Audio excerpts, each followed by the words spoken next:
आणि यानंतर एक मोठी बातमी कोल्हापूरमधनं आहे।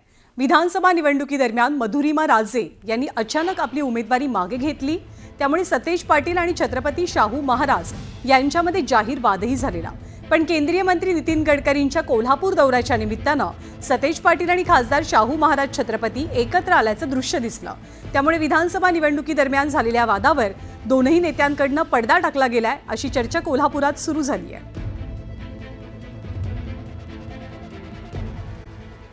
सांगलीच्या इस्लामपूरमध्ये राष्ट्रवादी शरदचंद्र पवार पक्षाचे प्रदेशाध्यक्ष जयंत पाटील यांनी पक्षप्रवेशावरनं मिश्किल टोलेबाजी केली आहे। इस्लामपूरमध्ये राजाराम बापू महाविद्यालयाच्या नव्या वास्तूचं उद्घाटन पार पडलं। या कार्यक्रमाला उपस्थित होते केंद्रीय मंत्री नितीन गडकरी। तर त्यांच्या उपस्थितीवरनं जयंत पाटलांनी कोपरखळी मारली। आता नितीन गडकरी राष्ट्रवादीत जाणार अशा बातम्या करू नका असं पाटलांनी म्हटलं आणि यावरती गडकरींनी सुद्धा पाटलांना एक सल्ला दिला।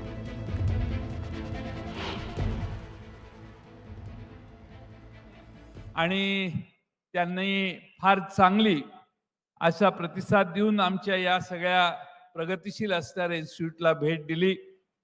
आमचे पत्रकारांना माझी एकच विनंती आहे की आता गडकरी साहेब राष्ट्रवादीत जाणार अशा बातम्या किमान इथनं पुढे तयार करू नका। तुम्ही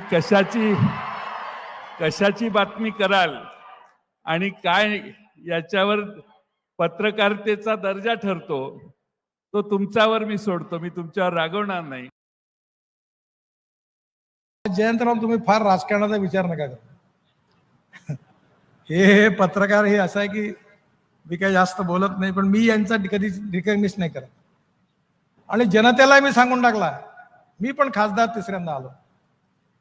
मी सांगितलं की प्रभू राम जातीयवाद सांप्रदायिकता म्हणलं बिलकुल नाही यायचं।